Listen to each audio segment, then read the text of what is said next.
Ladies and gentlemen, boys and girls, walkers, talkers and celebrity stalkers, welcome along to the Joe Spivey YouTube channel where we discuss books and little else, and welcome to a very rare Friday chatty catch-up, folks. There are reasons why it is that I will not be, there are a few reasons why it is that I will not be filming much bookish content either today or over the weekend, and I'm more than happy to elucidate you on why it is.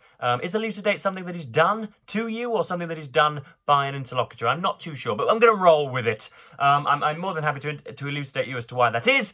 But for reasons that will be made clear very, very soon, I can't really discuss bookish content just yet. And so I thought, rather than keep you, impoverished, lowly subscribers keen for more, I thought that I would at least replenish you somewhat with a video on Friday. There will be no videos on the weekend, and even this is going to be something of a debacle anyway. To strike something of a more serious note, I know, can, I think, safely predict that a great deal of you will be Floridians. A great deal of you will hail from the great red state of Florida, and it is my understanding that you have had one of the worst hurricanes for a century visited upon you. Hurricane Milton has obviously swept across your lands, and so I'm wishing you all of the love, all of the solidarity, the togetherness, the peace, the safety, the rescuement, if that indeed is an abstract noun. I really am seriously wishing you all that. Again, I don't want to pronounce rather cathartically that I have skin in this game, but I do. When I was but 5 years of age, I think, in 2007, when I was but a spaghetti twirler and an ankle biter, the Spivey family, as we then were named, and still are to some extent, were unsettled. We were about to move into our new home, and I think the worst. I mean, obviously we had nothing like the winds that have been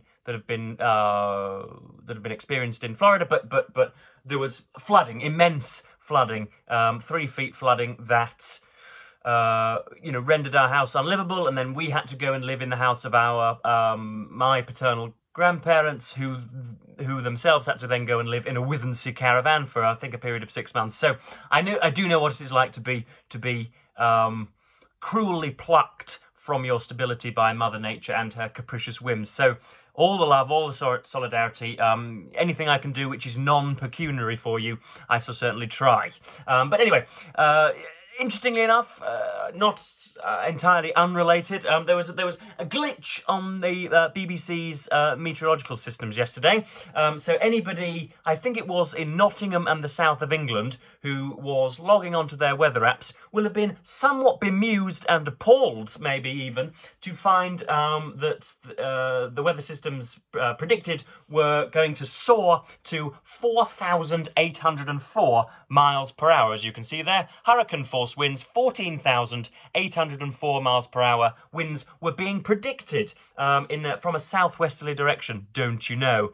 So that was bizarre. There was much hullabaloo about that. There was some consternation, and then I think some relieved faces from people that felt that again, their entire houses were going to be sort of excised from the map. Thankfully, that was just a glitch. But and there was also talk of evening temperatures settling at a scorching 404 degrees Celsius, which I think is probably double the degrees set on Mars, double the temperature record of Mars, which is phenomenal. So clearly, some Arabian mastermind has been meddling in the system and just faffing about with a British meteorological prediction. But there we are, not unrelated, I thought. So let us get into the bulk of this chatty catch-up, folks. Why is it, I hear you all asking collectively, that Joe Spivey will not be doing bookish content or general content at all over the weekend? And the reasons for that are twofold. First of all, at last, folks, Boris Johnson's political memoir, Unleashed, is with us. This is a stonker. I'm already a third of the way through it because I'm loving it, even though it only came into my grasp 24 hours ago. This is 750 pages, and Do you know what? I mean, there are so very many caveats. Of course, I'm not being paid to review it, but I'm being commissioned, shall we say, to review this for the estimable literary journal American Book Review. And so my words will be appearing in there. And so, of course, I don't want to appropriate any of the comments that I might make in print on this channel, and so I should probably just outline who Boris Johnson is and what he has done, but I don't even know whether I can be bothered to do that, because it's just a short Wikipedia trip, and you probably know all that is necessary to know about Boris Johnson already. Never has somebody rode so ruinously roughshod. How about that for extemporaneous alliteration? Nobody has ever rode so ruinously roughshod over the rules of polite British society. Nobody has ever scorned the peremptory requirements of high office. Nobody has ever been so irreverently unserious in such a very, very consequential position. And there you can see it all, it's all laid bare, as it were. There is the countenance divine. You have the buttons undone, and obviously you don't have to try very hard with Johnson. There is an attempt here to make him look casual, endearing, charming, charismatic, somewhat sort of whimsically bookish. I think I've written on the inside cover, and this might well appear in the review, I've written on the cover, he is showing neo-humble smuggery. I think that's pretty good if we look at the cover there. Neo-humble smuggery. I'm quite proud of that one. And then at the back we have him roaring around on a speedway item with a canine following in tow, and that's on his Oxfordshire estate. Now, I don't really know just what it is that American Book Review are requiring of me. Having read some of their previously published content, I have a feeling that they would like me to do, which I'm perfectly willing to do and perfectly happy to do. I have a feeling that they would like me to use this book as a springboard to Speechify, if that's not too inauspicious, if you know what I mean. Most of the book review columns are dappled and littered and speckled with that kind of review where you mention it 2 or 3 times, but really it's something of an op-ed rather than a book review. Hopefully I can hybridize that and a full, a full soup to nuts book review. I don't know whether they want me to use it, as I say, as a springboard to discuss politics and Boris Johnson, or whether they want me to review split infinitives and, lousy paragraphs and his use of that sort of, that much hoard out modern neologism and qualifier literally. He uses literally a few times. But yeah, Johnson's a nice wordsmith. He is almost a convicted fabulist. For those of you playing Joe Spivey Verbal Bingo, fabulist is worth 11 points this morning. And so, yeah, I don't really want to go into too much depth, but if I was not being commissioned to review this, then of course this would be getting probably a 2-part review from your dearest, kindest, and most beneficent Joseph Edward, and most redoubtable Joseph Edward. But that can't happen because I don't want to. Unlike the subject matter, I do not want to fall foul of conflict of interest rules. So that's Boris Johnson's Unleashed. I can do something of a decent impression of him. He is.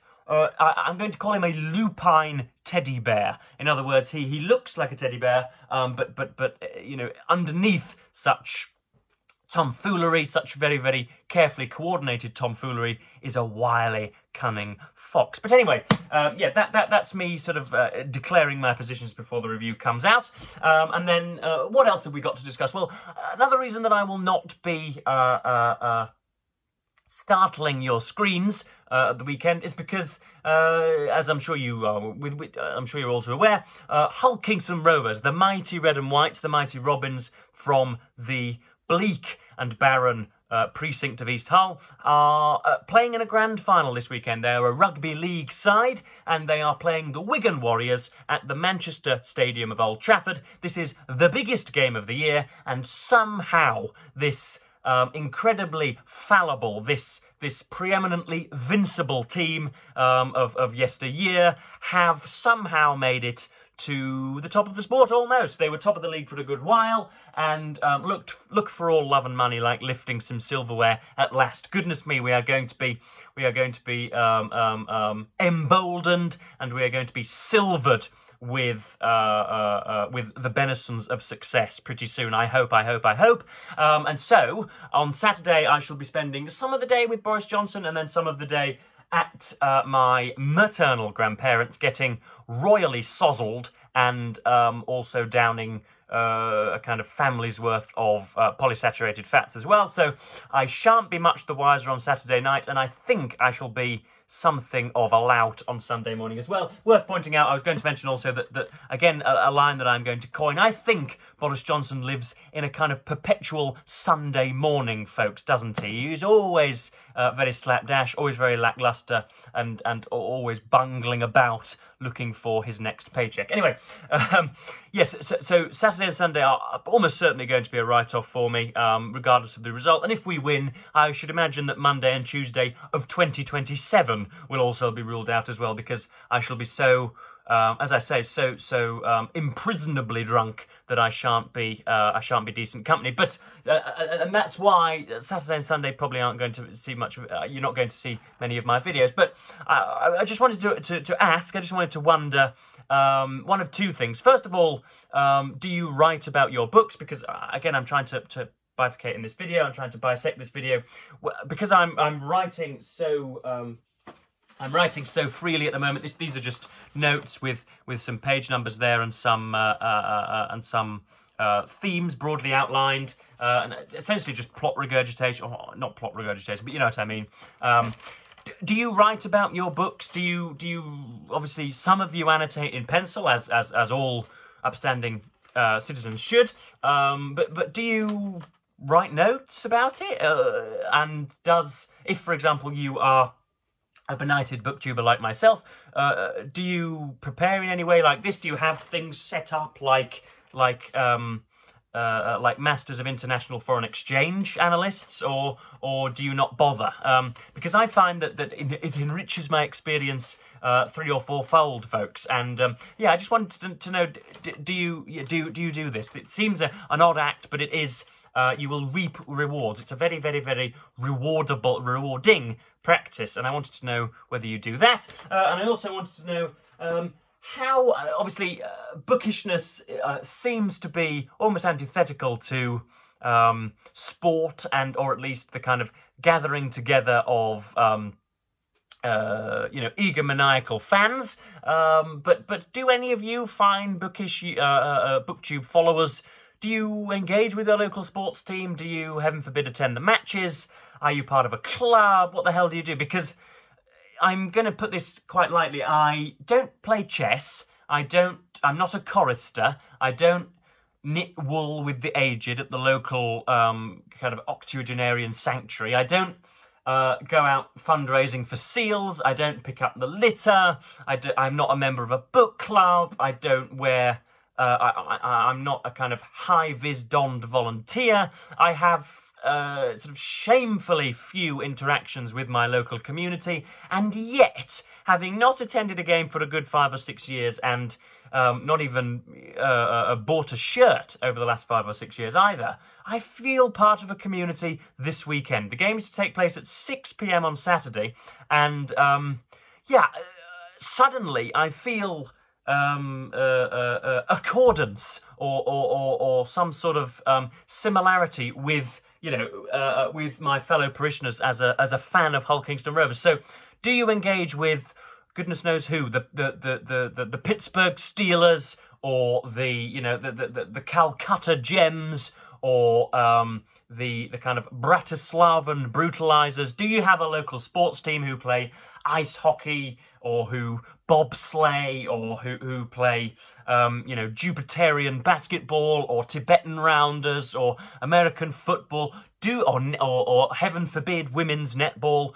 Do you are you a member of such a society, and do you think it's a good thing for your life? Because nothing has quite occupied my mind over the last few days like this upcoming sporting event. I have not been, as I say, I've not been to a game for 5 or 6 years, and yet it possesses my mind, at a heretofore unrecognised fashion. It is affecting me in so many ways, and I wonder just how many bookish people on the internet have a reverence for not so much sport, but the collectivised following of sport. I just want to know, because it's on my mind at the moment, and I want to probe you and provoke you as per usual. Do I have anything else to discuss? I think that well, England have just beaten Pakistan in Multan, of all places, and again, I just wonder why it is that more. I suppose these things are primarily cultural, and you have to be sort of carried along in the cultural hansom in order to enjoy sport whatsoever. It's very rare that you will explore something outside of your bounds of familiarity, but because cricket has a sort of fidelity and affinity with book reading. It is quiet and largely solitary, even though it is a team game. It is prolonged, and it is often done with much effort without much reward. So there are some similarities, and England have just beaten Pakistan on what is called a flat deck, meaning that it's very, very easy for the batsmen, and the bowlers are as useless as any proverb could possibly portray. And Pakistan scored 550 runs, which is a lot, and then England went and scored 850 runs, which is a lot more than a lot. And eventually we have skittled them out for spit, as the Australians would say. We've skittled them out for not very many runs at all. Harry Brook, the excellent, estimable Yorkshireman, has scored 300 and plenty runs, and Joe Root has become the leading English Test run scorer of all time. And so I essentially just blurting out what's on my mind and what I've been following recently. But yeah, Pakistan is a very, very good place to bat, but therefore quite a hard place to be successful if you're not a batting team, and therefore the test matches are a little dull, and if you are, heaven forbid, foreign to the game, if you are a newbie, then it can be just somewhat disenchanting and disillusioning to see 5 consecutive days of 7-hour play without much excitement whatsoever, unless you're already clued into the minutiae and the small swings of the match.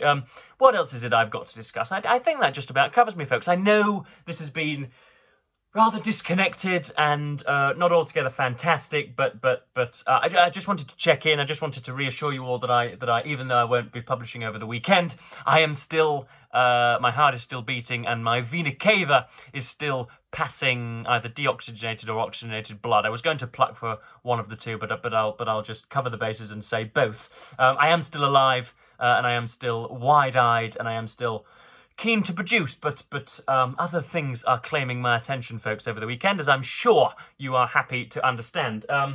Anything else? Another thing about Boris Johnson's book, I know he keeps coming back. Boomerang Johnson, he keeps looming into the frame. Of course, it's self-serving, but it also hasn't really featured very much of his childhood yet. His days burning £50 notes in front of vagrants as part of the infamous Bullingdon Club. His days ridiculing the middle class, the working and middle classes.